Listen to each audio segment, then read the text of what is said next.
Gandhi bhai, am I audible? हाँ भाई, हाँ audio. Okay, so some of the members are joining. So tab tak, I will give the brief introduction of Gandhi bhai. So before going that, just a brief introduction. So I think your paper two, General Studies paper two, has been completed. So any of you who would be having any of the doubt regarding General Studies paper two, so Gandhi bhai is here. He needs, I think, no introduction. He has given five mains and two CSC interviews. So what matters here, why we are introducing him to you, all of you, is that the reason for that is that because anyone who is continuously clearing prelims for the five times, it means that he or she is into the consistently is into the studies for the consistent period of time for the 5 to 6 years. So the kind of experience which he or she has, it is unparalleled. So sometimes the people who are getting selected in their first and the second attempt, they doesn't even know what has worked for them and what has not worked for them. But the person who is there for the 5 to 6 years consistently means that he or she has given each and everything for this examination. So that experience, so there is a lot to learn from Gandhi Bhai, and he is one of the esteemed members of this group, and he would be guiding you. So any type of your doubts regarding general studies or optional, he would be the best person to handle. Now is the time, I believe, is for the mains till December. After that you should focus on prelims.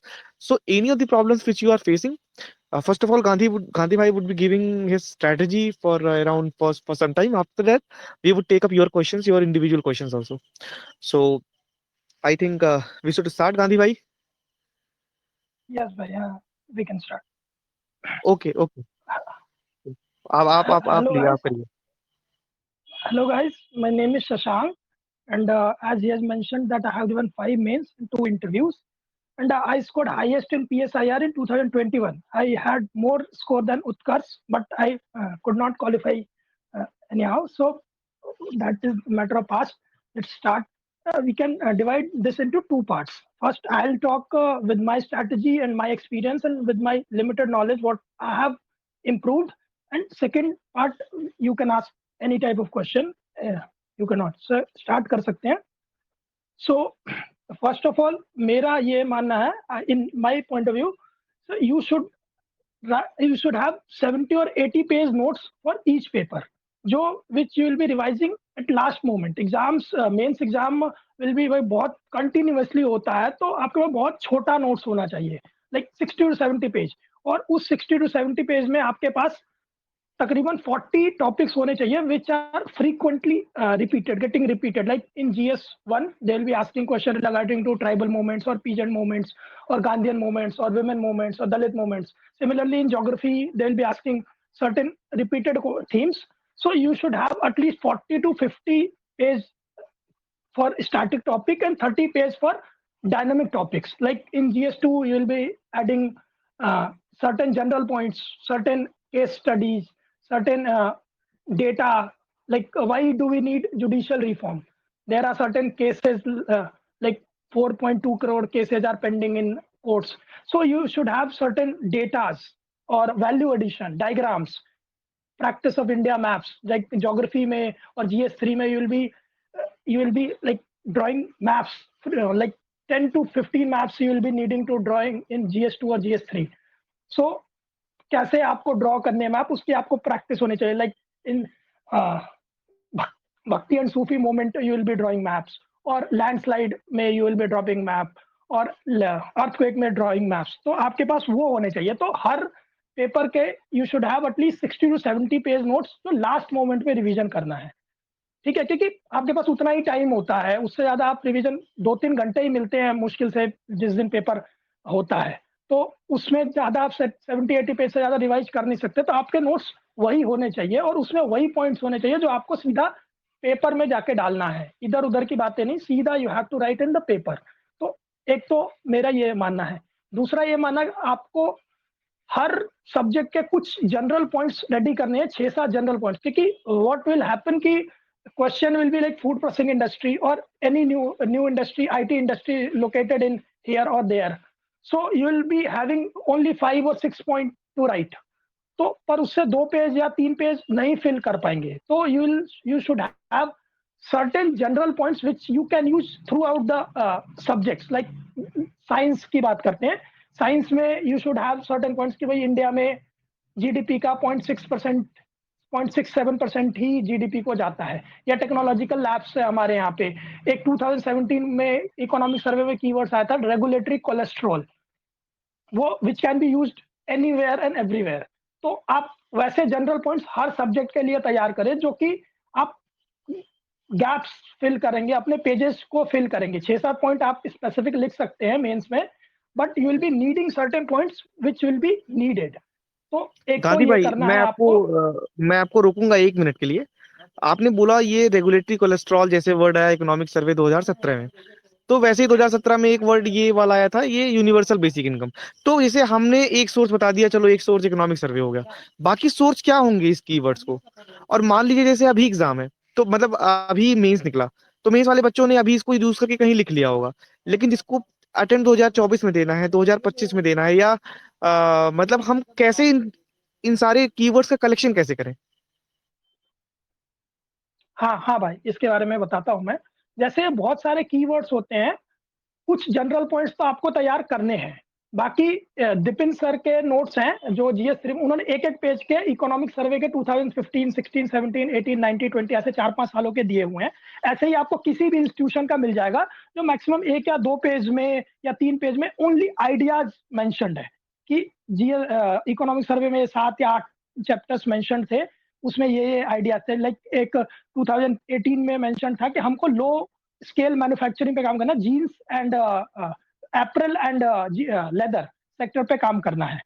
That is frequently being asked in even 2022 they asked this question कि why India में low jobless growth है। Reason being कि हमारे यहाँ पे manufacturing sector develop नहीं है, और उसका वे फॉरवर्ड यही होगा कि हम बहुत हाईटेक इंडस्ट्री से मैन्युफैक्चरिंग सेक्टर पे एट वन गो नहीं जा सकते, क्योंकि हमारे यहाँ फाइनेंशियल कंस्ट्रेंट है। तो we should be starting from low scale industry, that is manufacturing in apparel sector और लेदर सेक्टर। और इसका क्या होता है, economy employment elasticity is 80 times higher than automobile sector, textile का। तो ये इकोनॉमिक सर्वे में मेंशन्ड है। तो ऐसे ही आप इकोनॉमिक सर्वे, बजट या न्यूज़पेपर आप पढ़ते हैं, न्यूज़पेपर में कहीं ना कहीं कीवर्ड्स मिलते हैं आपको। तो ये सब कीवर्ड्स आपको उठाने हैं, और which will make your answer different from your counter parts, मतलब और लोगों से अलग करेगा आपके आंसर को ये कीवर्ड्स। ठीक है, आइडिया सबके मोटा मोटी सिमिलर ही होने हैं। Food processing industry will remain the same for you, me और everyone else. what will make your answer different will be few keywords which will be fetching from here and there। Toppers copy में से उठाइए आप, economic survey में से, budget में से उठाइए, न्यूज़पेपर में से उठाइए आप। जो एडिटोरियल्स होते हैं उसमें केस स्टडी होते हैं, एग्जांपल्स होते हैं, कंपैरिजन होता है। लाइक मैं एक आपको एग्जांपल देता हूँ। फ्यू डेज अगो हिंदू में एक एग्जाम केस स्टडी था एग्रीकल्चर के ऊपर। उसमें यह बोला था कि हरियाणा गवर्नमेंट ने 7,000 rupees they are paying to shift from rice and wheat to millets. ठीक है, तो व्हाट यू कैन राइट ना, जब क्रॉपिंग पैटर्न पे क्वेश्चन आएगा तो you have to write some way forward कि बॉस प्रॉब्लम तो ये है, लेकिन वे फॉरवर्ड ये होना चाहिए। तो then you have to write कि well yes we have to use Haryana model where government is paying 7,000 rupees for shifting from here to here. तो that will make your answer different from others. Like मैंने एक पढ़ा था cloud cloud burst में, Denmark में Copenhagen model. ये पता नहीं, मुझे याद नहीं आ रहा कहाँ पढ़ा था, पर उसमें कोपनहेगन मॉडल लिखा था। आपको कुछ बहुत एक्सप्लेन नहीं करना आंसर में, लास्ट में बस एक लाइन लिख के निकल जाना है कि भाई क्लाउड ब्रस्ट हो रहा है, India should be well prepared, और हमको प्रिपरेशन के लिए कोपनहेगन मॉडल को एक्सेप्ट करना चाहिए इंडिया में। तो इससे बहुत सारी लाइफ को सेव किया जा सकता है। लाइक अभी हिमाचल प्रदेश में बहुत सारी प्रॉब्लम्स हुई, तो अगर हम कुछ प्रिवेंटिव मेजर्स हमारे पास होते, वर्ल्ड बेस्ट प्रैक्टिसेज होती, तो वो हम कर सकते हैं। आप इसको गूगल भी कर सकते हैं। जैसे आप लैंडस्लाइड है, तो लैंडस्लाइड में आप क्वेश्चंस देखते हैं, तो उसका कुछ ना कुछ किसी ने केस स्टडी किया होगा। जैसे सिक्किम में अर्ली वार्निंग सिस्टम इंस्टॉल हुआ है लैंडस्लाइड से रिलेटेड, तो दार्जिलिंग में भी हुआ, बंगाल में। तो आप उसको केस स्टडी उसको लिख सकते हैं कि हमको we should be following this model everywhere else. ठीक है, तो इस टाइप से आपको चीजें कलेक्ट करनी है। इकोनॉमिक सर्वे आप बहुत अच्छे से रेफर करो, बहुत सारे उसमें कीवर्ड्स मिलेंगे, बजट में बहुत सारे कीवर्ड्स मिलेंगे, न्यूज़पेपर में बहुत सारे कीवर्ड मिलेंगे। जब आप न्यूज़पेपर पढ़ते हो, आपका मोटिव ही ये होना चाहिए कि मैं 2-3 कीवर्ड्स निकाल लूँ, 2-3 डेटा निकाल लूँ, 2-3 केस स्टडी निकाल लूँ, जो कि मैं सीधा एग्ज़ाम में जाके यूज़ करना है मुझे। ठीक है? आपका और तो और ये सब एग्ज़ाम्पल्स आपको हिस्ट्री में भी मिलेंगे, ज्योग्राफी में भी मिलेंगे, इकोनॉमिक्स में भी मिलेंगे। मैंने पूरा अपना एथिक्स का पेपर में हिस्ट्री के लोगों से यूज़ किया है। एसए में मैंने मदर टेरेसा यूज़ किया, आपका गांधी जी यूज़ किया, महात्मा बुद्धा यूज़ किया। ये सब लोगों को भी आप यूज़ कर सकते हैं। आपके पास पूरी सिलेबस में कहीं न कहीं ये सब में पढ़ते हैं हम, हमारे पास न्यूज़पेपर में मिलेगा, हमारे पास इकोनॉमिक सर्वे में मिलेगा, किसी मैगज़ीन्स में मिलेगा, टॉपर्स आंसर में आप श्रुति शर्मा की कॉपी देखो, पूरा आंसर एग्ज़ाम्पल से भरा हुआ, फ्लडेड है। आप वहाँ से उठाइए एग्ज़ाम्पल्स, कीवर्ड्स उठाइए, टॉपर से उठाइए। तो इसका बहुत सारा आपको ये फ़ायदा मिलेगा कि आपके पास बने-बनाए कीवर्ड्स रहेंगे, बने-बनाए जनरल जनरल 6-7 पॉइंट्स रहेंगे, जो कि आप फिल इन द ब्लैंक्स के लिए यूज़ कर सकते हैं। भैया कीवर्ड्स के अलावा सोर्सेस कोई आपने, जैसे कुछ स्टैंडर्ड सोर्सेस सबको पता है, जैसे हिस्ट्री के लिए बिपिन चंद्रा स्पेक्ट्रम हो गई, या पॉलिटी के लिए लक्ष्मीकांत हो गई, तो ज्योग्राफी के लिए या कुछ लोग जीसी लॉन्ग पढ़ते हैं, कुछ एनसीईआरटीज पढ़ते हैं, प्लस वैलिडेशन करते हैं मेंस की टेस्ट सीरीज से। तो इसके अलावा कोई मतलब कोई स्टैंडर्ड सोर्स जो आपने कहीं अलग से प्रेफर किया हो, अपार्ट फ्रॉम विच जो जनरल सब यूज करते हैं? हाँ, तो मैं इसके बारे में बोलना चाहूँगा कि देखो यार, एक 150 वर्ड का क्वेश्चन होता है, और एक 250 वर्ड का क्वेश्चन, 2 पेज और 3 पेज। जब 2 पेज का आप आंसर लिखते हो ना, तो आपके पास बहुत स्कोप होता नहीं है कंटेंट डालने का। एक 25 वर्ड का कीवर्ड, 25 वर्ड का इंट्रोडक्शन, 25 वर्ड, आपके पास मैक्सिमम 100 वर्ड होते हैं। बेसिकली आपको 6 या 7 पॉइंट का ही स्कोप है। 6 या 7 पॉइंट आपको जो भी बेस्ट पॉसिबल सोर्स लगे, वहाँ से उठाइए। मैं क्या करता था, मैंने फोरम का टेस्ट जॉइन करे हुए थे, उनके मॉडल आंसर उठाता था, और जैसे कोई भी अर्थक्वेक हो गया, या प्लेट टेक्टोनिक्स हो गया, या ज्योग्राफी हो गया, हिस्ट्री हो गया, कोई भी हो गया, मैं वहां से 6-7 पॉइंट लिख लेता था, which I could be using in paper, क्योंकि बहुत सारा आपके पास एनालिसिस का स्कोप जीएस में है नहीं। 10 मार्कर में जनरली 2 पार्ट में क्वेश्चन आते हैं, 25 वर्ड्स का इंट्रोडक्शन, 25 वर्ड का conclusion, you are left with 100 words, that is 50 word for each part. 50 word के लिए मैक्सिमम आपके पास 5 या 6 पॉइंट्स होते हैं, और 5 या 6 पॉइंट्स में 4 पॉइंट आप सब्जेक्ट रिलेटेड लिखेंगे, 1 पॉइंट पॉलिटिकल पॉइंट लिखेंगे, 1 पॉइंट जोग्राफिकल पॉइंट लिखेंगे, 1 पॉइंट सोशल पॉइंट लिखेंगे, 1 पॉइंट इन्वायरमेंटल पॉइंट लिखेंगे। तो यू हैव बहुत less scope to give too much point. तो आप कहीं से भी पढ़ो। मेरा मेरा खुद का सोर्स फोरम आईएएस का मॉडल आंसर था। मैं वहां से 6-7 पॉइंट उठा लेता था। 10 मार्कर अगर मुझे लगता कि 10 मार्कर के, और एट मैक्स अगर 15 मार्कर है तो मैं 10 पॉइंट कलेक्ट करता था। मैं इसी यही बोल रहा हूँ आपको कि हर सब्जेक्ट के 40-50 टॉपिक चूज कर लो, और उसके 10 पॉइंट आप अपने पास लिख लो एक पेज में, ताकि आपके पास 40 या 50 पेज में वो 10 पॉइंट सबके हों, जो आपको लास्ट मोमेंट पे एंट्री करते हुए एग्जाम में रटते हुए जाना है। बस कि बस अब ये देख लिया, अब इसको छाप देना है। आपके पास बहुत सारे एग्जाम्पल्स होने चाहिए, जनरल पॉइंट्स होने चाहिए, स्पेसिफिक 40 हर सब्जेक्ट के क्वेश्चन कंटेंट होने चाहिए, 40 टॉपिक्स के, जीएस 1 2 3 4 इरिस्पेक्टिव कोई भी, सबके 40-50 टॉपिक्स फिक्स होने चाहिए। तकरीबन 200 टॉपिक आपको प्रिपेयर करने हैं मेंस के लिए। मेरा ये मानना है, आपका कुछ हो सकता है। तो ये है, सोर्स आप कोई भी रखो, जो भी रखो, एक ही सोर्स रखना, और हाथ से नोट्स बना लो, ताकि अपने हाथ की चीजें याद ज्यादा रहती हैं। ये है मेरा मानना। कुछ बोल रहे थे कुछ? ये सोर्स वाला क्वेश्चन गांधी जी ने बहुत अच्छे से एड्रेस कर दिया। तो मतलब इस सोर्स वही है, जो है जो सब स्टैंडर्ड पढ़ते हैं, उसके अलावा अपने हैंड रिटन नोट्स जो इंपॉर्टेंट टॉपिक्स के।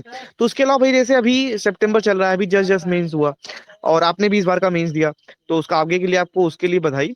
उसके साथ साथ आप ये बताइए, जैसे इस बार का जैसे प्रीलिम्स आया, तो प्रीलिम्स का पेपर काफी अनप्रेडिक्टेबल था। और ऐसा नहीं है कि लोगों को, यूपीएससी को लोग नहीं मिलेंगे, 14,624 लोग ऐसे भी यूपीएससी को मिल ही गए। तो क्या स्ट्रेटेजी होनी चाहिए 2024 का जो पेपर टारगेट कर रहे हैं उनके लिए, कि मतलब अभी वो प्रीलिम्स करें कि मेंस करें कि दोनों करें, और जिस हिसाब से पेपर आ रहा है तो सीसैट को कैसे टैकल करें, और ऐसा करें कि प्रीलिम्स भी हो जाए और मेंस मतलब 24 के बाद अटेम्प्ट ना लगे?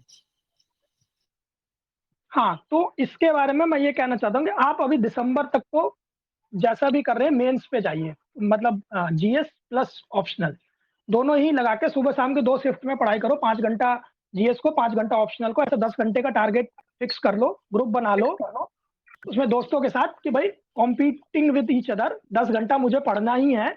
और 5 आवर्स ऑप्शनल के लिए देना, 5 आवर्स जीएस के लिए। दिसंबर तक तो आप इन एंड आउट जाइए मेंस के लिए। उसके बाद गांधी 6 भाई, महीने का टाइम नहीं है तकरीबन। जी भाई। एक सेकंड में आपको यहाँ रोकना चाहूंगा। जैसे ये ग्रुप बना हुआ है ना, ये 2024 को टारगेट करके बनाया गया है। तो यहाँ पर प्रीलिम्स और मेंस के दोनों का शेड्यूल डाल दिया जाता है। जैसे अभी अगस्त से स्टार्ट किया था ये ग्रुप, तो यहाँ क्या है कि डेली का टॉपिक डाल दिया जाता है। जैसे कि एक टॉपिक डाल दिया तो लोग सुबह से लेके शाम तक इसके नोट्स बना लेंगे। फिर शाम को 5 क्वेश्चन डाल दिए जाते हैं, पीवाईक्यूज या फिर कोई टेस्ट सीरीज के, या फिर खुद से बना के। तो उनका सॉल्यूशन लिख के लोग अपलोड कर देते हैं।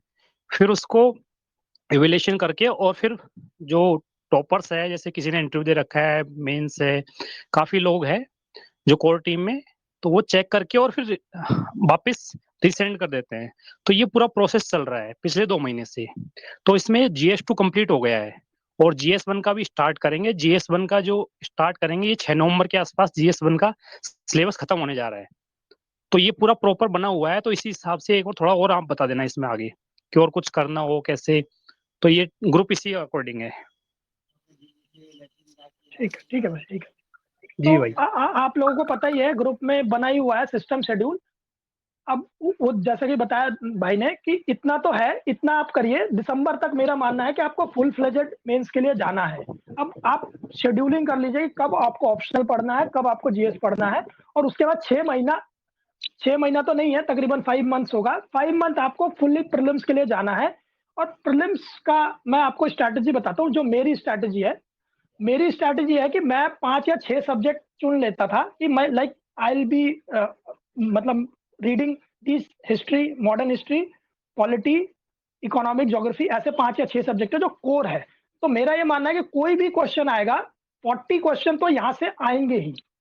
स्टैटिक पार्ट 40 क्वेश्चन होगा। और आजकल का ऐसा पेपर का पैटर्न हो गया, स्पेशली 2020 या 21, कि आप अगर 50 क्वेश्चन या 55 क्वेश्चन सही कर गए तो आपका प्रीलिम्स निकल जाएगा। इसके लिए 40 क्वेश्चन आपके स्टैटिक में से 100% एक्यूरेसी के साथ सही होना चाहिए। तो आप वो 40 क्वेश्चन चुनो। Like there will be two question on parliament, there will be one question on preamble, one question on DPSP, one question on center state relationship, there will be few question on tribal movement, peasant movement or Gandhian movement or constitutional development like 1773 to 1947। तो इनमें से question आने जो repeated theme है, वो सब आपको एकदम पक्के करने की। 40 क्वेश्चन बॉस यहाँ से तो मेरे गलत हो नहीं सकते। अगर आपने 40 कर दिए, बाकी थोड़ा बहुत टेस्ट सीरीज वगैरह में करोगे, कुछ क्वेश्चन वहां से। हाँ, मैं टेस्ट सीरीज का इंपॉर्टेंस बता रहा हूँ या प्रीवियस ईयर्स का। जब आप you will be facing new question in real exam, तो आप वो पहले से आप उसको फेस करने की आपको ना स्ट्रेंथ मिलती है टेस्ट सीरीज से। कोई ऐसा क्वेश्चन उसमें से रिपीट नहीं होने वाला टेस्ट सीरीज में से। लेकिन यह है कि अब नए क्वेश्चन 15 टेस्ट या 20 टेस्ट या 25 टेस्टों में बार बार फ्रीक्वेंटली फेस करते हैं, will be having strength and will be having idea and you will be having knowledge how to handle that new question, नए क्वेश्चन जिसका बिल्कुल भी आपको नमक तेल का पता नहीं है। Like I will give one example कि 2019 में मैंने प्रीलिम्स दिया था, उसमें तानसेन के बारे में क्वेश्चन पूछा हुआ था कि who gave the name Tansen name to Tansen. मुझे नहीं पता था उसमें 4 ऑप्शन कौन है, पर मैंने लॉजिक लगाया उसमें।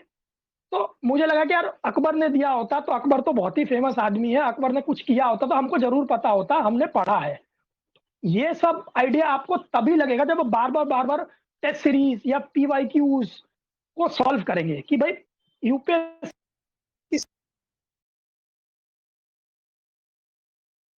क्वेश्चन जनरल का ही उन टॉपिक्स पे है जो एकदम वो थीम है। Like I will give one example. 2019 में एक क्वेश्चन पूछा, हम्पी तीन सिटीज पूछे थे और उसका कंपेयर किया था कि कौन से बैंक पे है ये रिवर, ये सिटीज।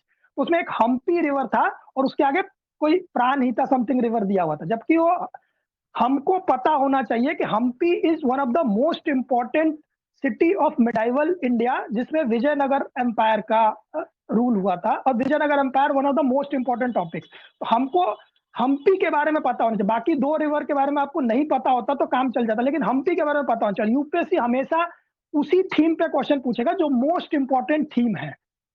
हम्पी पे ही क्वेश्चन पूछेगा, या गंगा रिवर पे ही पूछेगा, ब्रह्मपुत्रा पे ही पूछेगा, हिमालय पे पूछेगा, अशोका पे पूछेगा, महात्मा गांधी पे, अंबेडकर पे। यही थीम के अराउंड वो क्वेश्चन रिवॉल्व होगा। वो बाकी 2-3 ऑप्शन नॉन रेलिवेंट है। 2018 में एक रिंगिट रिवर पे क्वेश्चन आया था। सेकंड पार्ट वाज द कि फर्स्ट पार्ट वाज कि Teesta river and Brahmaputra river का माउथ सेम है। सेकंड पार्ट था कि ringgit river is tributary of XYZ river, and third part कुछ और था। अगर आपको यही आइडिया लग जाएगा कि Teesta river is the tributary of Brahmaputra, question solve है वहीं पे। तो रिंगिट रिवर किसी ने नाम नहीं सुना था उस टाइम में, लेकिन उसका ऑटोमेटिकली इंक्लूजन या एक्सक्लूजन होना है, क्योंकि आपको फर्स्ट पार्ट वो ब्रह्मपुत्रा रिवर की ट्रिब्यूटरीज पता है। तो क्वेश्चन प्रीलिम्स के हमेशा एक थीम के अराउंड रिवॉल्व होते हैं, जो कि 50, 60, 100 थीम फिक्स है कि भाई ये थीम के ही अराउंड क्वेश्चन आने हैं। आप जब भी पढ़ाई करते हैं, प्रीवियस ईयर्स को एनालिसिस करते हैं, तो आप देखो कि कौन कौन से थीम के अराउंड क्वेश्चन रिवॉल्व हो रहे हैं। गांधी के अराउंड रिवॉल्व होएगा क्वेश्चन। राजा राम मोहन रॉय अगर क्वेश्चन में मेंशन है, अशोका मेंशन है, तो समझो कि कहीं ना कहीं इन्हीं से लिंक है क्वेश्चन। एक दो नाम दिए हुए हैं just to fill in the blanks, but question revolving around this person, main important person, या मेन इंपॉर्टेंट सिटी, या मेन इंपॉर्टेंट एरा। तो ऐसे प्रीलिम्स के क्वेश्चंस को अप्रोच करने हैं। आप बार बार टेस्ट लगाइए। जब मेरा पहली बार प्रीलिम्स निकला था 2008 में, आई स्कोर्ड 152 मार्क्स, और मेरे अभ्यास में -62 मार्क्स आए थे। तो मुझे भी नहीं पता था कि भाई अभ्यास में क्या काम किया, पर मुझे ये पता था मैंने 60 टेस्ट लगाए थे उस टाइम प्रीलिम्स के। क्यों? और उसका मुझे इतना इम्पैक्ट हुआ। 2019 की बात कर रहा हूँ, सॉरी 2019 में, और उतना आड़ा टेढ़ा पेपर था। मेडाइवल हिस्ट्री से क्वेश्चन भरा था, 20 क्वेश्चन थे, पर मैंने सारे सॉल्व कर दिए। रीजन यही था कि मैंने नए क्वेश्चन फेस करना सीख लिया था टेस्ट सीरीज से, नए क्वेश्चन। तो आप लोग भी टेस्ट सीरीज जब लगाते हो, यहाँ लगाओ, वहां लगाओ, विजन लगाओ, फोरम लगाओ, जहां मर्जी लगाओ, उससे फर्क नहीं पड़ता। लेकिन एक रियल टाइम सिचुएशन में 2 आवर्स के शेड्यूल में आपके पास टेस्ट सीरीज लगाना होना चाहिए, बबल भर के लगाना होना चाहिए। ऐसा नहीं कि कॉपी पेपर पे मार दिया, उससे कोई मतलब नहीं है, फिर वो टेस्ट सीरीज नहीं रह जाता। आप A4 से वो आंसर, वो बबल वाले मिल जाते हैं 40-50 रुपए के बाहर से, वो खरीद लो। तो गांधी भाई, ये आपने प्रीलिम्स जीएस के लिए बता जी, दिया, आपने सीटेट पार्ट को हैंडल नहीं किया। तो 2021 के हाँ बाद हाँ से हाँ सीटेट हाँ। पार्ट बहुत टफ होता जा रहा है, और 23 में तो एकदम अनप्रेडिक्टेबल टाइप पेपर था, जो math science, non math science background वाले स्टूडेंट्स के लिए। तो उसको कैसे हैंडल करें? जी, बिल्कुल बिल्कुल। देखिए, मेरा ये मानना है कि सीसैट को अभी स्पेशली लास्ट 2-3 सालों से एक क्वालिफाइंग पेपर नहीं समझने की जरूरत है। It's a proper paper. जैसे मेंस में हिंदी और इंग्लिश होता है, उसको बस दे के आ जाओ। लेकिन CSAT not a qualifying paper, not nowadays. It has become a full fledged paper.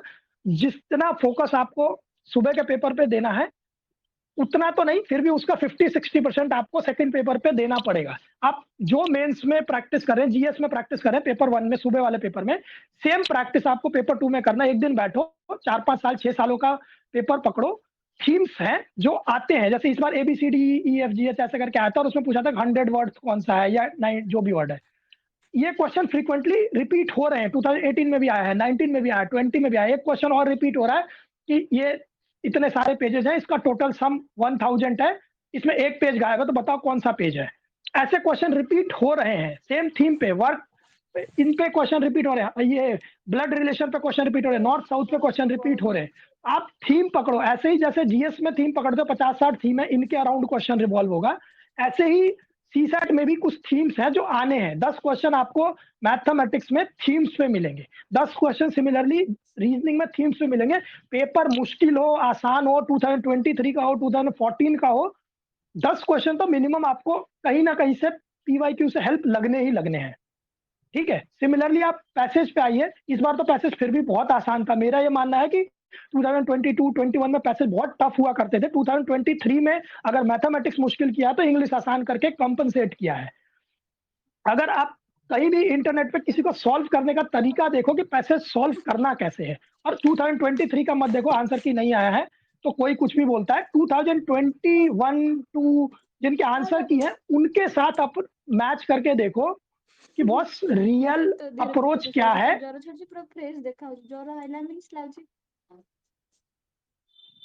उनको आप रियल में जाके देखो, रियल अप्रोच क्या होनी चाहिए पैसेज को सॉल्व करने के लिए। और सीसैट को ना बहुत ऐसा नहीं है कि मुझे 60 क्वेश्चन करने 70 क्वेश्चन करने हैं। आप समवेयर घर से टारगेट करके जाओ कि 45 से 50 के बीच में कहीं कर लिया, मुझे 10 क्वेश्चन या 15 क्वेश्चन मैथ्स का करना। आप अपने आप को एक डाइवर्सिफाइड, जैसे मेंस का आंसर है वैसे ही आप सीसैट को करो कि मुझे सिर्फ इंग्लिश नहीं करनी है, या सिर्फ I am not dependent on mathematics और not dependent on reasoning. I have to be an player, मतलब जिसको सब कुछ ही थोड़ा थोड़ा थोड़ा थोड़ा करना है। जो भी मुझे लो हैंगिंग फ्रूट्स दिखेंगे, कोई मेरी आइडियोलॉजी नहीं है कि मुझे मैथ्स ही करना है। मुझे अगर इंग्लिश आसान लग रही है मैं इंग्लिश करूंगा, मुझे जो भी आसान लग रहा है मैं वो करूंगा।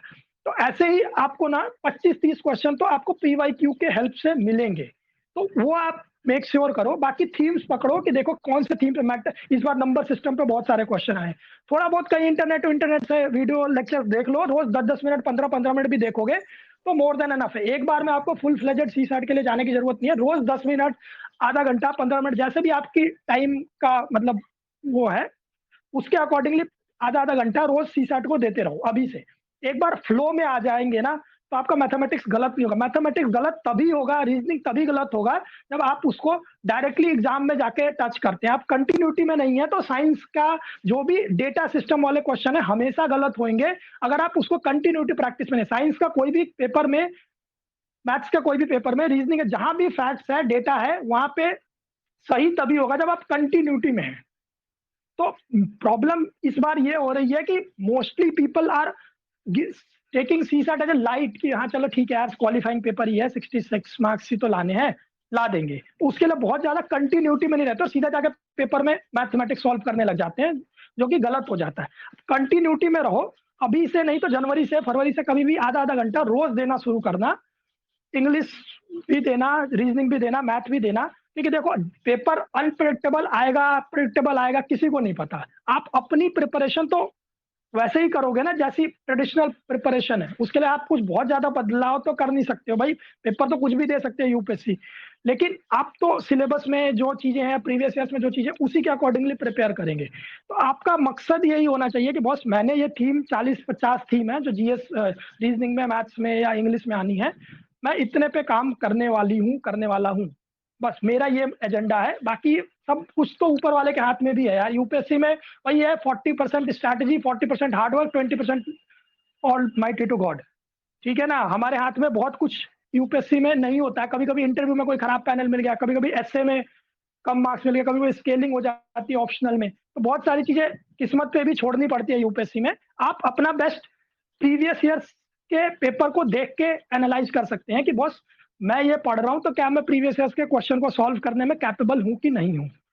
यहाँ से आपका टेस्ट होना चाहिए। You can not compare with others. आपका कंपेयर खुद से होना चाहिए, प्रीवियस ईयर्स के क्वेश्चन से होना चाहिए। सीसैट भी उठाओ, पढ़ाते हो नंबर सिस्टम के क्वेश्चन सॉल्व करो।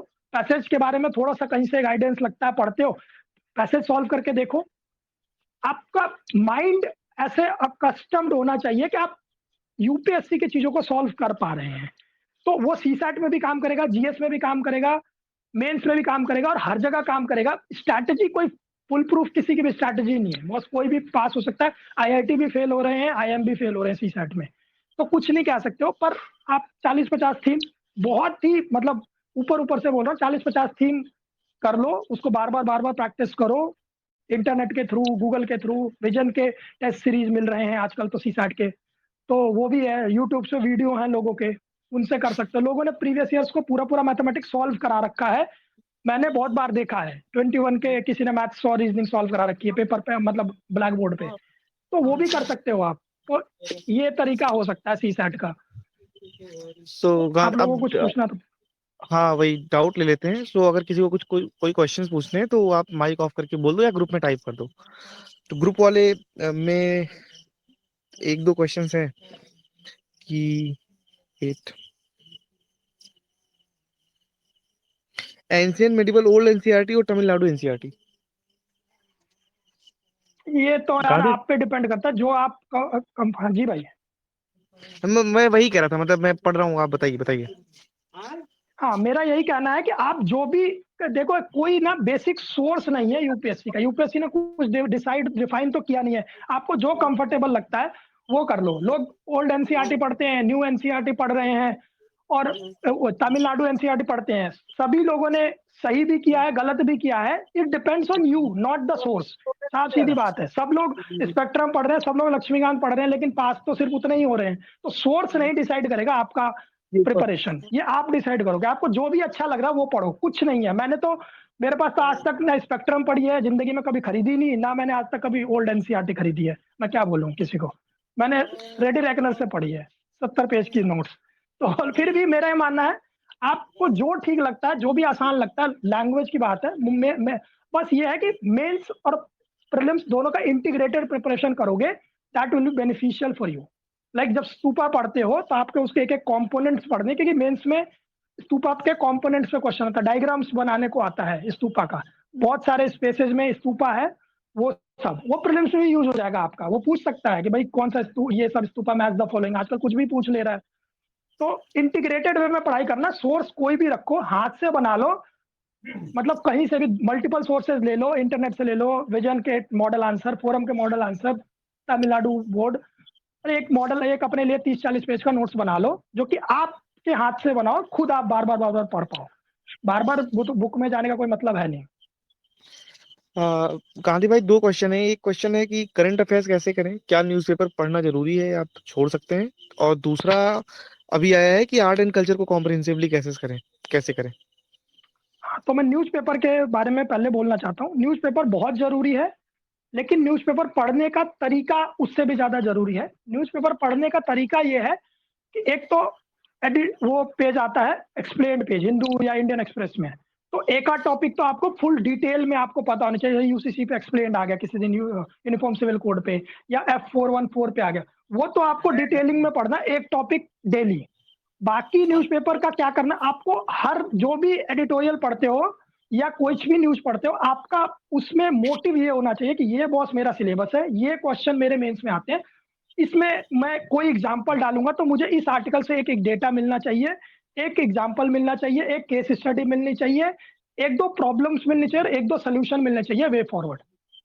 तो आपका मकसद ही न्यूज़पेपर में से आपका सिलेबस होना चाहिए कि मैं सिलेबस के लिए एक कुछ वैल्यू एडिशन, फॉर्डर पॉइंट जमा कर पाऊं। तो न्यूज़पेपर आपको पढ़ने से ये, एक तो पहले वो पेशेंस, न्यूज़पेपर का सबसे बड़ा फायदा ये है कि वो नहीं आते इसलिए पेशेंस, झटका मुझे लगी। ठीक है। तो न्यूज़पेपर आपको इसलिए बेनिफिशियल है कि वो आपको पेशेंस देता है, 1 घंटा 2 घंटा कंटिन्यूटी में ऐसा बैठने का और फिर फोकस के साथ पढ़ने का। और न्यूज़पेपर कभी भी टाइम वेस्ट नहीं है आपकी पढ़ाई में। सबसे ज्यादा कोई इंपॉर्टेंट है लक्ष्मीकांत स्पेक्ट्रम से भी ज्यादा, तो वो है हिंदू या इंडियन एक्सप्रेस। वो भले ही डायरेक्ट क्वेश्चन आए, लेकिन आप कहीं ना कहीं यूज करोगे। एथिक्स में आपको यूज करने हैं एग्जाम्पल्स, वो जो ताजे ताजे होंगे। GS3 में आपको करने हैं एग्जाम्पल्स यूज, डेटा यूज करना है। मेरा पॉलिटिकल साइंस ऑप्शनल है, कोई भी क्वेश्चन आता है irrespective of being asked or not, we have to write India China relationship में डेटा, अभी ट्रेड क्या चल रहा है, अभी क्या करंट डिस्प्यूट चल रहे हैं। तो ऐसे ही कोई भी ऑप्शनल होगा, आपको डिटेल कॉम्प्रिहेंसिव आंसर लिखने के लिए डेटा का, एग्जाम्पल का सपोर्ट देना जरूरी है। लाइक मैं एक एग्जाम्पल देता हूँ, अभी दिल्ली में जैसे यमुना का पानी बहुत ज्यादा फ्लो हो रहा था और ओवरफ्लो हो रहा था। अब इसको आप कहाँ यूज कर सकते हैं, इसको आप फेडरलिज्म में भी यूज कर सकते हैं, GS2 में यूज कर सकते हैं। कि फेडरलिज्म की प्रॉब्लम है कि हरियाणा दिल्ली गवर्नमेंट की बात नहीं सुन रहा और दिल्ली में बहने के लिए लोगों को छोड़ दिया, ठीक है। सिमिलरली इसको आप GS3 में भी यूज कर सकते हैं, फ्लडिंग में और अर्बन फ्लडिंग में, ठीक है। तो एक ही एग्जाम्पल को आप मल्टीपल जगह यूज कर सकते हो। न्यूज़पेपर से आपको ये फायदा लगेगा कि आपके पास कुछ एग्जाम्पल्स ऐसे हो जाएंगे जो कि which you can use multiple जगह। तो न्यूज़पेपर को ये मत समझो कि बर्डन है, मेरा 1 घंटा खराब हो रहा है, नहीं हो रहा है बॉस। न्यूज़पेपर से ही आपका बन रहा है फायदा। अगर आप नहीं पढ़ते हो स्पेक्ट्रम या लक्ष्मीकांत, फर्क नहीं पड़ता, आप किसी और सोर्स से भी पढ़ सकते हो, लेकिन न्यूज़पेपर का कोई सोर्स नहीं है। न्यूज़पेपर जो मैगजीन मिलते हैं वो करना है, क्योंकि लास्ट में आप 12 महीने का न्यूज़पेपर याद तो रख नहीं सकते, तो मैगजीन से रिवीजन हो जाता है। पर एक आइडिया रहेगा तभी मैगजीन का रिवीजन भी फायदा करेगा, याद रहेगा। अगर आपको आइडिया नहीं है, मैगजीन पढ़ लिया, पेपर में चलेगा, हो सकता है कुछ भी याद ना रहे। एक आइडिया रहना चाहिए आपको न्यूज़पेपर से। तो न्यूज़पेपर पढ़ो, मेरा ये मानना है न्यूज़पेपर पढ़ो, रिलीजियसली पढ़ो, बहुत ज्यादा टाइम मत दो। एक आध टॉपिक दिन का फिक्स कर लो कि हाँ ये टॉपिक पे डिटेल एनालिसिस मुझे मिल गई है, ये हो गया काम मेरा। अब मुझे 2-4 डेटा मिल जाए, 2-4 केस स्टडी मिल जाए, 2-4 एग्जाम्पल्स मिल जाए, अब इसको मैं यूज करने वाला हूँ या करने वाली हूँ पेपर में। मेरा इतना ही एजेंडा होना चाहिए, तो न्यूज़पेपर करो। और आर्ट एंड कल्चर के लिए किसी ने पूछा था, मैं ये बताना चाहता हूँ, देखो आर्ट एंड कल्चर के लिए मेंस का सिलेबस अलग है, प्रीलिम्स का सिलेबस अलग है। मेंस में बहुत कम चीजों पे पूछा जाता है, जैसे आर्किटेक्चर पे क्वेश्चन पूछा जाता है मेंस में, या फिर बुद्धा आर्ट पे क्वेश्चन पूछा जाता है कि गंधारा आर्ट क्या है, या मथुरा आर्ट, इनमें डिफरेंसेस क्या है, या ग्रीको रोमन पे क्या है। बहुत टेम्पल्स आर्किटेक्चर पे पूछा जाता है। लेकिन प्रीलिम्स में कुछ भी पूछ लेता, जीआई टैग पे कंपेयर करा ले कि इस स्टेट को जीआई टैग है, या अशोकन पिलर इस स्टेट में है, उस स्टेट में है। तो प्रीलिम्स बहुत ही डाइवर्सिफाइड होकर पढ़ना पड़ता है, बहुत ही ज्यादा डिटेल्ड तैयारी करनी है प्रीलिम्स के लिए आर्ट एंड कल्चर की। मेरा सोर्स लूसेंट की किताब थी, उसमें 40-50 पेज है, उसमें एंशियंट, मेडाइवल और आर्ट एंड कल्चर सब कुछ ही हो जाता है, और बहुत ही ना उसमें दिया हुआ है, मतलब फैक्चुअल डेटा फॉर्मेट में, ऑब्जेक्टिविटी है, पॉइंट्स वाइज दिया हुआ है। उसमें पढ़ लो, मोस्टली चीजें आ जा रही हैं उसमें से आजकल, मतलब अभी जैसा ट्रेंड हो गया है 2-3 सालों का, कि लूसेंट में सब मोस्टली चीजें मिल जा रही हैं, पर वो भी कोई फुल प्रूफ नहीं है। कोई तमिलनाडु बोर्ड, जैसा किसी ने बोला तमिलनाडु बोर्ड, कोई आर एस शर्मा करता है, बाकी उड़ान की भी आती है, एंशियंट की, इनकी ओनली आईएएस वालों की, कोई वो भी कर रहा है। भाई कोई एक सोर्स पकड़ो, पहले डाइवर्सिफाइड सोर्स लो, एक हैंड रिटन नोट्स बना लो अपना 40-50 पेज का, और उसी को बार बार रटो। आपका 60-70% फुल फ्लेजेड प्रिपरेशन होनी चाहिए प्रीलिम्स के लिए। बाकी 30-40% भगवान के ऊपर छोड़ दो, वो 60-70% की इंफॉर्मेशन को आप 30-40% में यूज करो, क्योंकि उसमें भी क्वेश्चन कहीं ना कहीं कॉमन प्रॉब्लम्स पे ही क्वेश्चन बने हैं। अगर कॉमन प्रॉब्लम्स आपको पता है तो आप उसको यूज कर सकते हैं। ठीक है, तो ये मेरा आर्ट एंड कल्चर में है कि बहुत ज्यादा कोई भी सोर्स उठा लो, अपना नोट्स बना लो, और इंक्लूड वो ऐसे पढ़ना, मतलब साइमल्टेनियसली प्री एंड मेंस दोनों की प्रिपरेशन हो, ताकि अलग से ना पढ़ना पड़े। ठीक है, मैंने महक जैन की टेलीग्राम के चैनल में उनके अपने नोट्स हैं, शायद उनका मेंस के लिए है, तो अगर किसी को मेंस की स्पेसिफिकली प्रिपरेशन करनी है तो उनके नोट्स भी देख सकता है, रेफरेंस के लिए बना लो अपने हाथ से, लेकिन उनके रेफरेंस के लिए नोट्स देख लो। तो ये मेरा तरीका है। बाकी बहुत सारे डायग्राम्स की प्रैक्टिस करना आर्ट एंड कल्चर में, स्तूपा बनाने आना चाहिए आपको, नगरा स्टाइल का टेम्पल बनाना आना चाहिए, द्रविड़ा स्टाइल का टेम्पल बनाना आना चाहिए।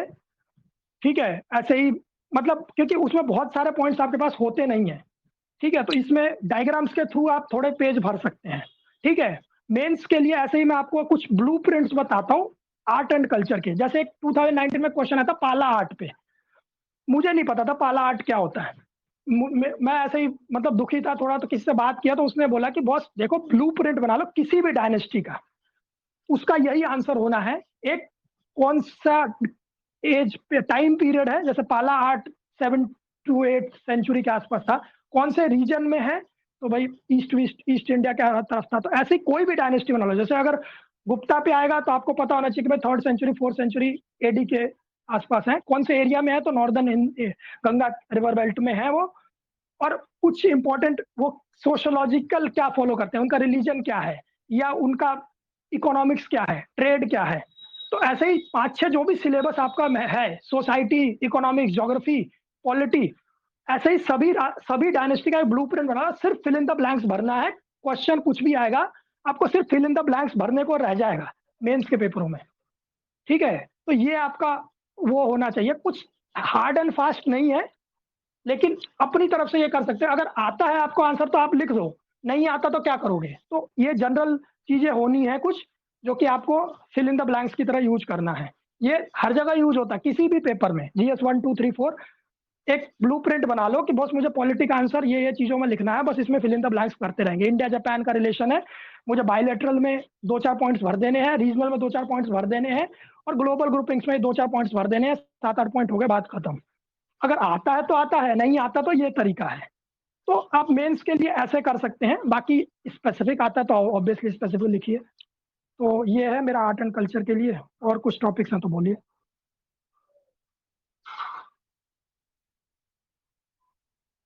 ओके, सो भैया एक क्वेश्चन उसका है, ये बहुत सारे न्यूज़पेपर्स बहुत सारे कंटेंट दे रहे हैं, मतलब जीएस को लेके, बिकॉज उनका भी अप्रोच ये है कि टारगेट ऑडियंस यूपीएससी के सीएससी एस्पिरेंट्स हैं। जैसे हिंदू ने अपना एक मार्केट बनाया है, वैसे एक्सप्रेस भी बना रहा है। तो मतलब अगर कोई एक्सप्रेस लेके बैठता भी है, तो अगर रेलेवेंट आर्टिकल्स भी हो तो भी कई बार 1.5 घंटे 2 घंटे चले जाते हैं न्यूज़पेपर पढ़ने में। तो एक वो क्वेश्चन है। दूसरा क्वेश्चन थोड़ा सा आप पीएसआईआर का हल्का सा पासिंग रेफरेंस दे दो। पीएसआईआर के लिए हम अलग से सेशन करेंगे, गांधी भाई के साथ करेंगे। 305 नंबर 314 नंबर से भी ज्यादा नंबर है 2021 वाले पेपर में। तो उसके उसको भी डील करेंगे। और ये वाला अभी आप हल्का सा पासिंग रेफरेंस दे दीजिएगा भैया। ठीक है, तो न्यूज़पेपर के लिए मैं जैसा बता रहा हूँ, न्यूज़पेपर में टाइम बहुत ज़्यादा लगता है, स्टार्टिंग में टाइम लगेगा, लेकिन आफ्टर फ्यू मंथ्स और फ्यू टाइम्स ना वो चीज़ें रिपीट होने लगेंगी। लेकिन आप देखोगे बार बार जीडीपी पे ही क्वेश्चन आ रहा है, बार बार एग्रीकल्चर पे क्वेश्चन, अब आर्टिकल आ रहे हैं, इंडिया अमेरिका रिलेशनशिप पे ही क्वेश्चन आ रहे हैं। एक आध बार आप एग्जॉस्टिव नॉलेज ले लो, बस ये मेरा प्रिपेयर हो गया यूसीसी पे, अब मुझे नया कुछ नहीं पढ़ना, मेरा हो गया काम। विमेन रिजर्वेशन पे अभी जैसे डिबेट चल रही है बहुत ज्यादा, आपने एक कॉन्स्टिट्यूशनल प्रोविजन देख लो कि विमेन रिजर्वेशन पे गवर्नमेंट ने क्या क्या कॉन्स्टिट्यूशनल प्रोविजन अभी किया है, कॉन्स्टिट्यूशन में ऑलरेडी क्या प्रोविजंस हैं, और गवर्नमेंट ये करंट स्टेटस क्या चल रहा है। जैसे नेशनल फैमिली हेल्थ सर्वे का डेटा कोट करते हैं बार बार कि 57% women in reproductive age are अनियमिक, ठीक है। या फिर हम सेंसस का डेटा कोट करते हैं कि एजुकेशन वुमेन का 55% है और जेंट्स मेल का 80% है, तो वहां पे डिफरेंस है, ठीक है, वो जेंडर डिफरेंस है। तो आपके पास कुछ डेटा होना चाहिए, कुछ प्रॉब्लम्स होनी चाहिए, कुछ प्रोविजंस होने चाहिए, गवर्नमेंट के स्कीम्स होने चाहिए। तो ऐसे एक बार आप प्रिपेयर कर लो एक टॉपिक को, उसके बाद आप उसको साइड में रख दो कि बॉस मेरा ये हो गया, मुझे सिर्फ इसको रिवाइज करना है, अखबार में जितनी मर्जी चीजें लिखनी है लिखो, मेरा काम हो चुका। और न्यूज़पेपर से अगर कुछ लिखना है, सिर्फ वो हेडिंग के नीचे वो एक दो लाइन में क्रक्स में लिखा रहता है ना कि इस आर्टिकल का मतलब ये है, तो वो आप चीज देख सकते हो कि हाँ ये कुछ नया है आर्टिकल, दूसरी साइड है, तो वो यूज कर ये सकते बात हो ये बहुत बात ज्यादा। गांधी भाई आपने बहुत सही कही कि मतलब एक बार अगर आपको एग्जॉस्टिव नॉलेज हो गई तो रिपीटेड सेम थीम्स पे आर्टिकल्स पढ़ने की आपको रेलेवेंस नहीं रहेगी। अगर आप पढ़ोगे भी तो आपको जो पहले आधे घंटे लगते थे वो 2 मिनट 3 मिनट में हो जाएगा। ये एक्चुअली वर्क करेगा सबके लिए जब आप 3-4 महीने कॉम्प्रिहेंसिवली पढ़ लोगे तो। बिकॉज कंटेंट ज्यादा है नहीं, इंडिया चाइना पे कोई लिखेगा तो सेम थीम पे ही रिपीटेड क्वेश्चंस आएंगे, तो रिपीटेड आर्टिकल्स आएंगे। तो वही वही दैट इज व्हाट गांधी भाई is talking about. And Gandhi भाई वो दूसरा वाला पार्ट कि पीएसआईआर का आप पासिंग रेफरेंस देते चलो। हाँ, तो पीएसआईआर का पासिंग रेफरेंस देखो, 4 पार्ट में पीएसआईआर है। 1A में थिंकर्स हैं, वेस्टर्न थिंकर्स हैं, इंडियन थिंकर्स हैं और थेरीज है। अगर आप थिंकर्स पढ़ते हो, थिंकर्स ने कुछ ना कुछ बातें बोली हैं और वो इवॉल्व होते होते होते होते बाद में कोई थेरी बन गई है। जैसे प्लेटो ने जस्टिस वस्टिस पे बात करी है, धीरे धीरे कुछ और थिंकर्स आए, कुछ और थिंकर्स आए, और बाद में वो एक प्रॉपर एक थेरी बन गई, थेरी ऑफ जस्टिस, ठीक है। तो जब आप पढ़ते हो थिंकर्स को ना, तो आप वो थेरी के साथ पढ़ो, ऐसा नहीं कि प्लेटो आपने अलग से पढ़ लिया और थेरी ऑफ जस्टिस आपने अलग से पढ़ लिया, या मार्क्स को अलग से पढ़ लिया और मार्क्सिज्म को अलग से पढ़ लिया, वो कंटिन्यूटी में है थेरीज। तो आप जब इंटीग्रेटेड पढ़ाई करोगे ना तो समझ में ज्यादा है कि इन द एंड पेपर में आपको इंटीग्रेटेड आंसर लिखना है। मैडम ने नोट्स ऐसे बनाए हुए हैं या सिलेबस ऐसे डिफाइन किया है कि पढ़ने में आसान लगे, पर पढ़ना नहीं है, आपको लिखना है। इन द एंड पेपर में आपको लिखना है, और लिखना आपको इंटीग्रेटेड वे में है। तो कुछ भी पढ़ाई करते हो आप मैच करके देख लो कि ये चीज यहाँ भी यूज हो रही है, और ये चीज मतलब कुछ भी थेरी ऑफ स्टेट्स है। थेरी ऑफ स्टेट्स के बारे में जब पढ़ोगे तो आप हॉब्स के बारे में पढ़ोगे, हॉब्स ने थेरी ऑफ स्टेट के बारे में बहुत कुछ बोला है, या फिर लॉक ने बहुत कुछ बोला है, तो आप थेरी ऑफ स्टेट के साथ उसको लिंक करके पढ़ सकते हैं। तो आपका 1A का जो 2-3 टॉपिक्स हैं, थेरी, थिंकर्स, ये सब आप इंटीग्रेटेड वे में पढ़िए। गांधी जी भी हैं उसमें, बहुत सारी हेल्प आपको जीएस के हिस्ट्री पेपर में भी मिलेगा, ठीक है। सिमिलरली 1B है, 1B में मेरा ये मानना है कि देखो उसमें एक होता है कॉन्स्टिट्यूशन वाला पोर्शन है, कॉन्स्टिट्यूशन वाला पोर्शन जो लक्ष्मीकांत में सब लोग पढ़ते हैं।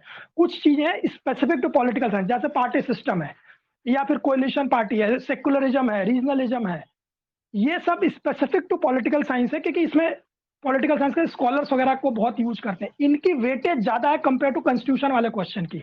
अगर आप सुप्रीम कोर्ट पे आंसर लिखोगे, हो सकता है सभी ने लिखा हो सुप्रीम कोर्ट के, क्योंकि वो हर कोई पढ़ता है, GS2 में भी पढ़ता है। और आप अगर वही पॉलिटिकल पार्टी सिस्टम पे लिखोगे तो आपकी वेटेज ज्यादा है पॉलिटिकल पार्टी सिस्टम पे। तो अगर क्वेश्चन चूज करते हो तो स्पेसिफिक टू पॉलिटिकल साइंस वाले पे चूज करना आपको ज्यादा फायदा लगेगा। मेरा खुद का एक्सपीरियंस है।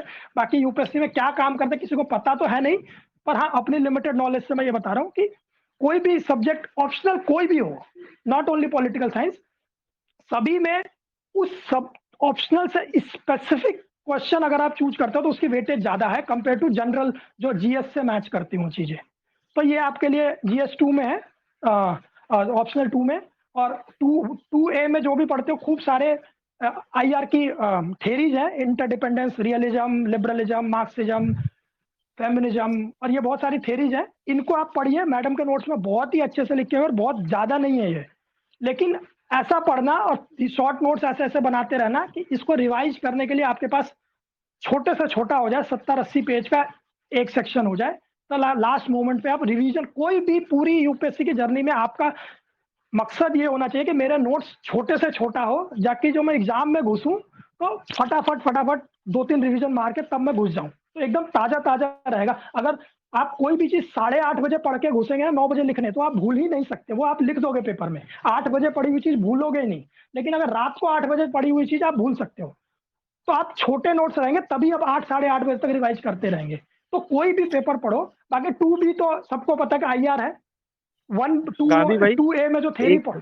जी भाई। एक सेकंड के लिए मैं रोकूंगा आपको। ये आपने जो बोला 8 बजे और 8:30 बजे, एग्जैक्टली मैं इसमें अपना फुल 100% देता हूँ। मुझे याद है लास्ट टाइम मैंने कीवर्ड्स बनाए थे, मतलब मैंने, बिकॉज टॉपिक्स तो आप इतनी बार नोट्स पढ़ के सब लोग जाते हैं, सेम सोर्स सब पढ़ रहे हैं, तो टॉपिक्स तो पढ़े ही हुए थे, बट मैंने कीवर्ड्स के लिए 3-4 पेज में सारे हर सेक्शन का कीवर्ड बना लिया था कि ये हो गया। जैसे फॉर एग्जांपल कास्ट पॉलिटिक्स का ये इनका थीम, ये क्रिस्टोफर जेफेलोट का ये है, इनका ये है।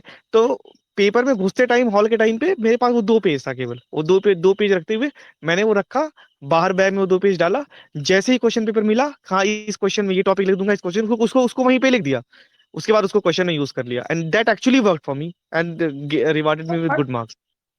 एग्जैक्टली मैं भी यही करता हूँ, और मेरा भी पहला 5 मिनट मिलते हैं तो मैं क्वेश्चन के आगे ना स्कॉलर्स लिख लेता हूँ कि फेमिनिज्म है, तो मैं सिंथिया एनलो को लिखूंगा या इसको लिखूंगा उसको लिखूंगा, 3-4 नाम लिख दिए, अगले क्वेश्चन में बढ़ गया, 3-4 नाम इसमें लिख दिए, आगे बढ़ गया। अब मुझसे 2021 में एक क्वेश्चन था कि इंडियन कॉन्स्टिट्यूशन का major focus unity and integrity है, तो मैंने ये सोचा कि यूनिटी एंड इंटीग्रिटी है, तो मैंने चलो यार आर्टिकल 1 के बारे में लिख देंगे, आर्टिकल 1, 2, 3 के बारे में लिख देंगे, फेडरलिज्म के बारे में लिख देंगे कि यूनियन मतलब सेंटर की तरफ बायस है, क्योंकि सेंटर चाहती है कि कोई स्टेट अपोज ना करे, कोई मतलब वो सेसेशनिस्ट टेंडेंसी ना आ जाए। फिर गवर्नर का रोल दिखा देंगे, इसमें इमरजेंसी प्रोविजन दिखा देंगे। बेसिकली मैंने वो क्वासी फेडरलिज्म या बार्गेनिंग फेडरलिज्म पे दिखा दिया। तो वो आपके पास कीवर्ड्स रहे, लास्ट मोमेंट तक रिवाइज करने के लिए आपके पास पतले से पतला नोट्स हो, वो रखो और उसको पढ़ते हुए घुस जाओ। तो मेरा ये, मैं 2A और 2B के बारे में बात कर रहा था ना। 2A में जो भी थेरीज है, आपका फुल फर्स्ट टाइम एजेंडा होना चाहिए कि भाई 2B में जो भी कंट्रीज के बीच में रिलेशन है, मैं उसको कैसे लिंक करता हूँ 2A से, 2A की थेरी से। लाइक इंडिया चाइना रिलेशनशिप है, वो स्ट्रक्चरल रियलिज्म एक थेरी है, उसमें चलता है। सार्क है, इंडिया सार्क है, वो एक बैरी बुजान बंदा है, उसका रीजनल सिक्योरिटी कॉम्प्लेक्स थिएटर बोलते हैं। फिर आसियान है, वो फंक्शनलिज्म, यूरोपियन यूनियन फंक्शनलिज्म है। तो ऐसे बहुत सारी थेरी है, वो कहीं ना कहीं फिट होती है कंट्री वाइज रिलेशनशिप में, ग्रुपिंग में। तो आपका एजेंडा ये होना चाहिए कि 2A की थेरी 2B में, और ये आपको किसी भी ऑप्शनल में यही करना है कि थेरी को डायनामिक पोर्शन में लिंक करना है, चाहे वो GS मतलब पॉलिटिकल साइंस हो, हिस्ट्री हो, इकोनॉमी हो, ज्योग्राफी हो। आपकी कोशिश ये होनी चाहिए कि थेरी जो भी आप पढ़ रहे हो 1A या 2A में, उसका यूज आप 1B या 2B में कर पाओ, ठीक है। और या फिर इंडियन पोर्शन को आप यूज कर पाओ। जैसे मैंने एफर्मेटिव एक्शन पे इस बार क्वेश्चन आया था, एफर्मेटिव एक्शन पे मैंने लिखा कि इंडिया में एफर्मेटिव एक्शन थ्रू रिजर्वेशन या थ्रू सब्सिडी यूज होता है, जबकि वो 1A का क्वेश्चन है, फिर भी मैंने उसमें 1B की चीजें डाली हैं। तो आप ये भी कर सकते हो, 1A 1B ऐसा कुछ नहीं है, पेपर में सब एक ही है, जो जहाँ की नॉलेज है जहाँ मिल रही है चेपो।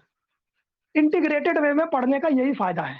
आप GS की चीजें को ऑप्शनल में, ऑप्शनल की चीजों को GS में, 1A की 1B में, 2A, और कुछ नहीं है भाई। पेपर चेक करने वाले को कोई मतलब नहीं है कि तुमने कहाँ का आंसर कहाँ लिखा है, उसको बस क्वेश्चन का आंसर मिलना चाहिए, उसको सिलेबस से कोई मतलब नहीं है। उसने अगर पूछा एफर्मेटिव एक्शन, अगर रेलेवेंट पॉइंट आपने लिखे हैं, चाहे वो आप GS 3 की सब्सिडी उठा के, मैंने फूड सब्सिडी के बारे में लिखा है वहां पे कि हम 2.54 लाख करोड़ का सब्सिडी दिया हमने 2022 में। एफर्मेटिव एक्शन है, GS 3 का पार्ट है, लेकिन मैंने ऑप्शनल में लिखा है। फर्क नहीं पड़ता है, आपके पास कुछ पॉइंट्स रेडी कर लो हर सब्जेक्ट में, जो कि वो इरेस्पेक्टिव ऑफ कहीं भी यूज हो सकते हैं। तो आप ये कोशिश करो, आपकी ये कोशिश होनी चाहिए। ऑप्शनल के बारे में कभी डिटेल में बात करेंगे जब आप लोगों को टाइम लगेगा। तो मेरा ये ब्रॉड और ये है व्यू। सो बहुत कॉम्प्रिहेंसिवली आपने ऑप्शन को पासिंग रेफरेंस क्या बोलेंगे ये तो हो गया। और जो है सो आपका गांधी भाई बहुत बहुत थैंक यू। और अगर किसी का कोई क्वेश्चन होगा तो गांधी भाई ग्रुप पे हैं, आप उनको टैग कर सकते हैं, स्पेसिफिक क्वेश्चंस पूछ सकते हैं। और पीएसआईआर का भी बहुत कॉम्प्रिहेंसिवली एड्रेस कर दिया है। एनीवन जो स्टार्टिंग से नहीं सुन पाए हैं उनको ऑडियो मिल जाएगा इसके लिए। और तो गांधी भाई समराइज करते हुए 30 सेकेंड्स में आप लास्ट में क्या बोलना चाहेंगे बेस्ट विशेस के साथ? भाई मैं यही बोलना चाहूंगा, आप लोग 50-60 टॉपिक्स प्रीवियस ईयर्स पर एनालाइज करके निकाल लो, प्रीलिम्स के लिए, सीसैट के लिए, जीएस के लिए, सिमिलरली जीएस 1 के लिए, जीएस 2 के लिए। एक एक एक पेज के सबके मेंस में सब सब्जेक्ट जो भी आप निकाल रहे हो उसके नोट्स होने चाहिए आपके पास। एक आध पेज वैल्यू एडिशन का होना चाहिए। जीएस 2 का वैल्यू एडिशन केस होता है, जीएस 2 का वैल्यू एडिशन डेटा होता है, जीएस 1 में कुछ वैल्यू एडिशन है, जैसे साइक्लोन आ गया या अर्थक्वेक आ गया, तो ये सब वैल्यू एडिशन के आपके करंट अफेयर्स मिल जाएंगे। तो 40-50 पेजों में आपके स्टैटिक नोट्स होने चाहिए, 20-30 पेजों में आपके हर सब्जेक्ट के करंट नोट्स होने चाहिए, डेटा ड्रिवन, ठीक है, जो कि आप सपोर्ट करेंगे अपनी बातों को। डायग्राम्स की बहुत सारी प्रैक्टिस करिए, इंडिया के मैप में हर चीज को लोकेट करने की कोशिश करिए, चाहे वो सेंट्स हो तो भी। अगर आपको जीआई टैग मिल रहे हैं 10-5, मोर देन 5 लोकेशन या मोर देन 5 नेम्स इंडिया के डाइवर्सिफाइड फील्ड में मिले, तुरंत मैप ड्रॉ करो, उसमें डाल दो। इंडिया का मैप हो, वर्ल्ड मैप हो, कहीं भी डालो। प्रीलिम्स में जो चीजें आती हैं वो मेंस में एज अ पॉइंट यूज होती हैं। मैंने कोबाल्ट कॉन्गो में मिलता है, उसको मैंने मेंस में यूज किया हुआ है, ठीक है। सिमिलरली एक बार ऑफिस ऑफ प्रॉफिट पे क्वेश्चन आया था प्रीलिम्स में, उसको आप मेंस में यूज कर सकते हैं। प्रीलिम्स में बहुत सारा, प्रीलिम्स का पेपर में देखो अपने आप बने बनाए कंटेंट मिलेंगे, 4-5 सालों का पेपर देख लोगे प्रीलिम्स का, बहुत सारे बने बनाए पॉइंट्स मिल जाएंगे जो यूपीएससी रिजेक्ट नहीं कर सकते क्योंकि वो यूपीएससी के खुद के लिखे हुए हैं। तो आप ऐसे पॉइंट्स जनरेट करिए। हर पेपर के लिए 70-80 पेजों के आपके पास नोट्स होने चाहिए। 40-50 थीम फिक्स कर लो, बार बार मल्टीपल रिवीजन करो। कभी भी ये मत सोचो कि इसका सोर्स, वो सोर्स करना है, ये सोर्स करना है, ये नया मार्केट में सोर्स है। भाई सोर्स आते रहेंगे, नोट छापने के लोगों को पैसे मिलते हैं, लोग पैसे ले रहे हैं और नोट छाप रहे हैं, उनको तुम्हारी कोई चिंता नहीं है, उनको पैसे की चिंता है।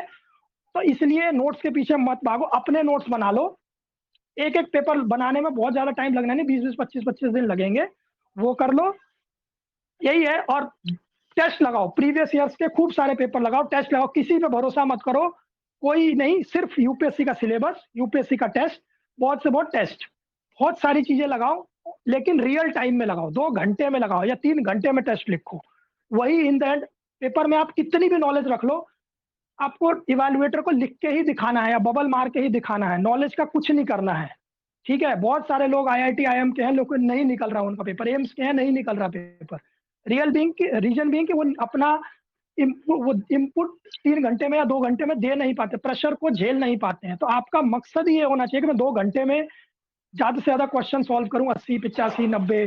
सिमिलरली 3 घंटे में पूरे 20 के 20 क्वेश्चन पूरे कर लूं, ये आपका मकसद होना चाहिए।